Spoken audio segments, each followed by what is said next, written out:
का हमारा विषय है सममिति। आज हम सममिति के बारे में जानेंगे।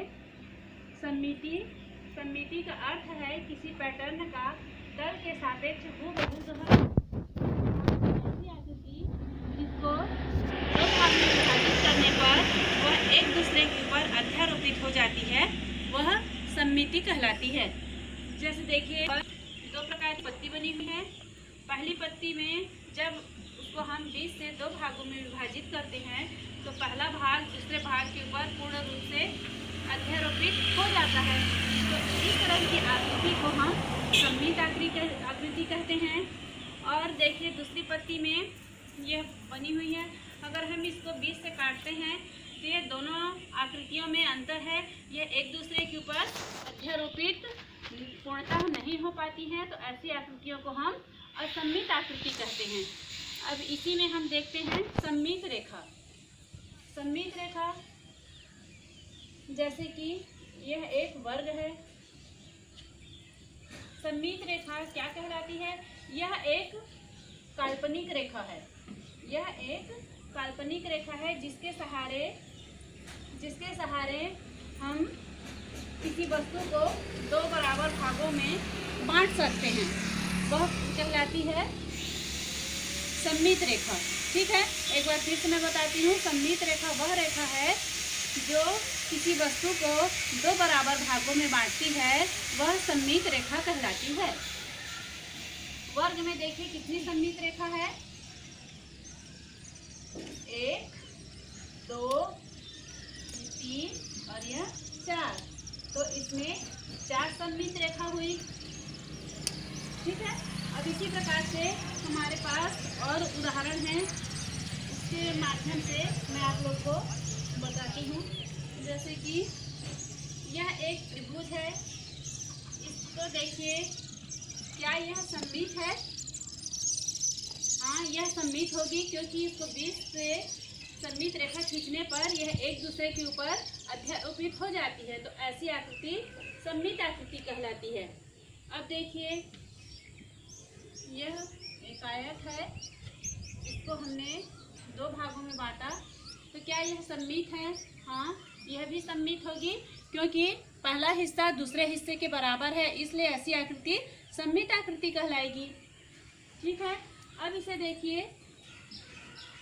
यह एक आयत है। इसको 20 से दो भागों में विभाजित करने पर क्या यह एक दूसरे के ऊपर पूर्णतः अध्यारोपित होगी? नहीं। तो इस तरह की आकृति असममित आकृति कहलाएगी, यह सममित आकृति नहीं है। इसी प्रकार से हमने यह एक बल्ब लिया। इसको 20 से विभाजित करने पर देखिए, यह पूरा बराबर दो भागों में विभाजित हो रहा है, तो ऐसी आकृति सममित आकृति कहलाएगी। देखिए, यह एक अर्धवृत्त है। अर्धवृत्त को दो भागों में बांटने पर यह एक भाग दूसरे भाग के ऊपर पूर्णतः अध्यारोपित हो जाएगी, तो ऐसी आकृति सममित आकृति कहलाती है। अगर इसी प्रकार से हम फिर से एक त्रिभुज लेते हैं और इसको हमने यहाँ से एक काल्पनिक रेखा खींचा या सममित अक्ष सममित रेखा खींचा, यहाँ से काटा, तो क्या यह पहला भाग दूसरे भाग के ऊपर पूर्ण रूप से अध्यारोपित होगी? नहीं होगी। इसलिए ऐसी आकृति क्या कहलाएगी? असममित आकृति कहलाएगी, यह सममित नहीं है। ठीक है, आइए अब हम कुछ और इसके बारे में जानते हैं।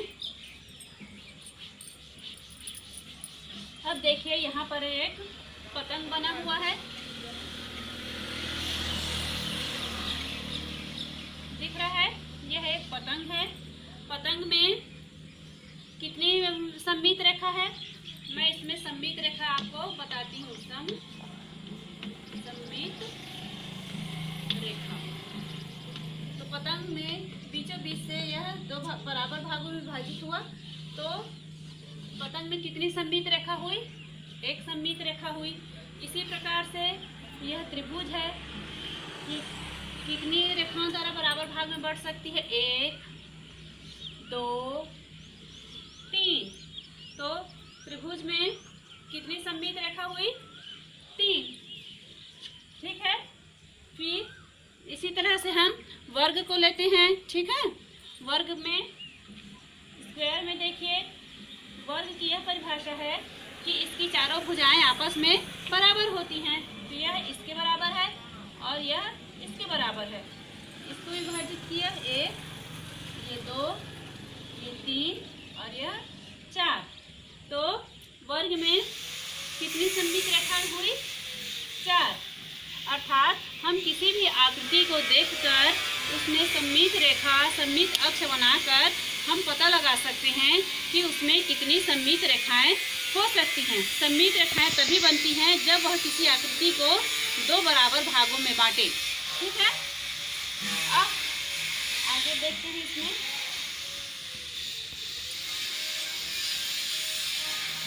अब इसमें है घूर्णन सममित।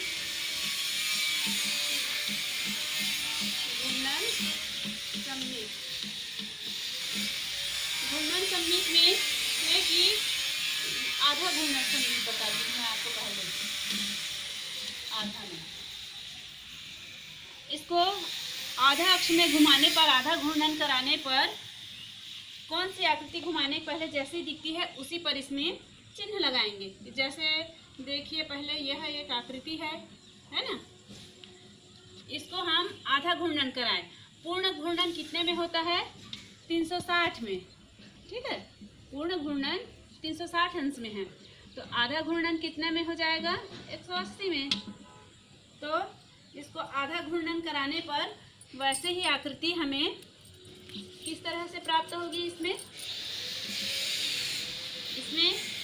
आधा घूर्णन कराने पर यह हमें उसी रूप में प्राप्त नहीं होगा। अब देखिए, यह जो एक आकृति है, इसका ऊपर नीचे दायां बायां यह घूर्णन कराने पर एक जैसी आकृति है, तो इसमें हमें घूर्णन सममित प्राप्त होगा। अब देखिए, यह जो है इस आकृति में क्या हमें इसमें आधा घूर्णन सममित प्राप्त होगा? इसमें हमें आधा घूर्णन सममित प्राप्त नहीं होगा। इसको हम घुमाएंगे तो हमें इसी दिशा में यह आकृति पुनः प्राप्त नहीं होगी, इसलिए यह घूर्णन आधा घूर्णन सममित में नहीं आएगा।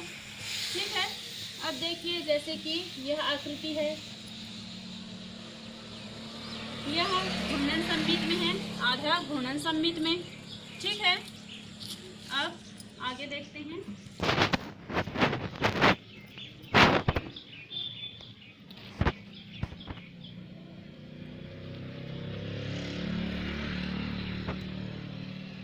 अब हम कुछ एक्टिविटीज द्वारा हम TLM को देखकर समझते हैं सिमेट्री। ठीक है, देखिए, यह अल्फ़ाबेट के कुछ लेटर बने हुए हैं, इसमें से हम देखकर पहचानते हैं। देखिए, यह B है, इसमें सिमेट्री है कि नहीं? इसको बीच से काटने पर, सममित रेखा खींचने पर यह 2 बराबर भागों में बट गई है ना। इसका ऊपर का हिस्सा नीचे के हिस्सा बराबर है, एक दूसरे के ऊपर अध्यारोपित कर लिया, तो यह सिमेट्री है कि असिमेट्री? सिमेट्री में टिक जाएगा। इसी तरह से यह W में सममित रेखा खींचने पर यह या काटने पर यह एक दूसरे के ऊपर अध्यारोपित हो जाती है, तो यह भी सममित रेखा है। N देखिए, N को अगर हम काटते हैं तो यह एक दूसरे के ऊपर अध्यारोपित पूर्ण रूप से नहीं होती है, तो यह असममित कहलाएगी। ठीक है, अब देखिए, यह अर्धवृत्त है, आधा गोला है, इसमें एक सममित रेखा खींचने से यह 2 बराबर भागों में बट जा रही है, अर्थात यह पहला भाग दूसरे भाग के ऊपर पूर्ण रूप से अध्यारोपित हो जा रहा है, तो यह क्या कहलाएगा? सममित कहलाएगा। ठीक है, आइए अब देखते हैं।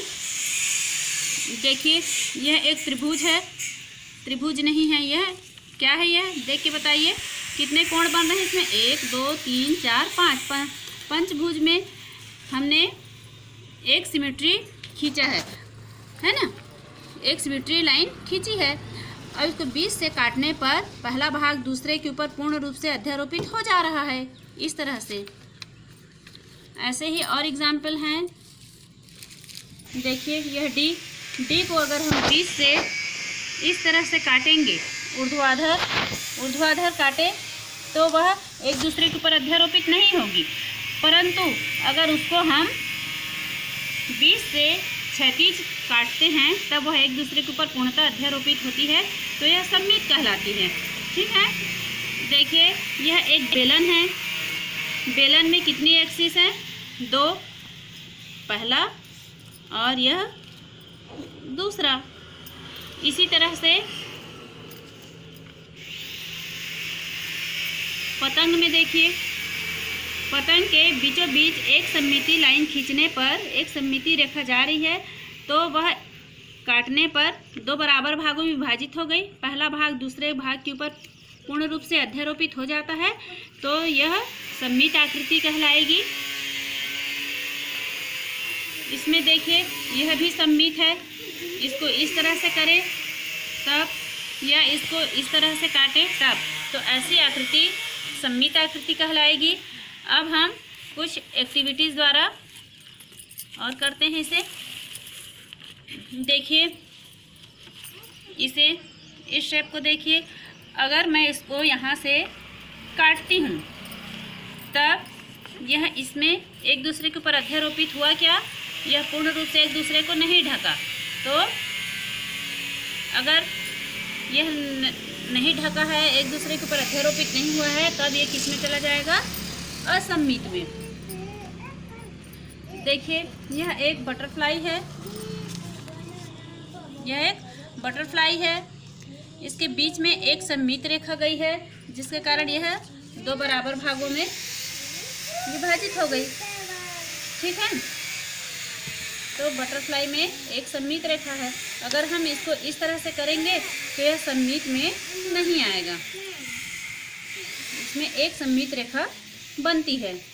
अब मैं आपको एक एक्टिविटी करके बताती हूँ। हमारे पास ये कुछ कलर है, एक पैटर्न बना के देखते हैं बटरफ्लाई में।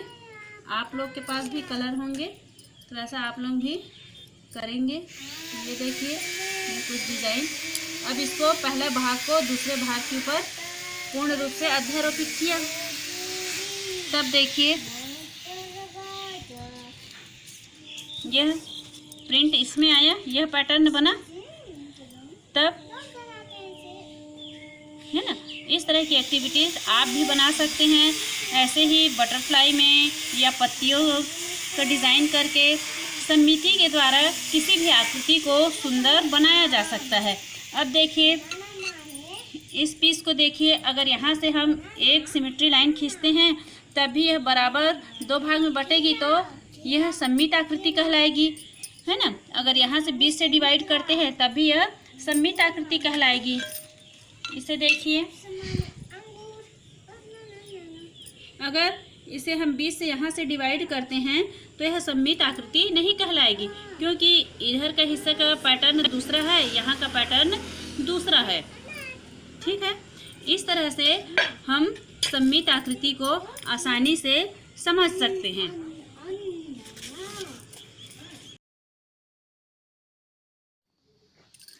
आपका होमवर्क है, दिए गए आकृतियों को पहचान कर उनमें सममित और असममित की पहचान कीजिए एवं उसके सममित रेखा के बारे में ज्ञात कीजिए।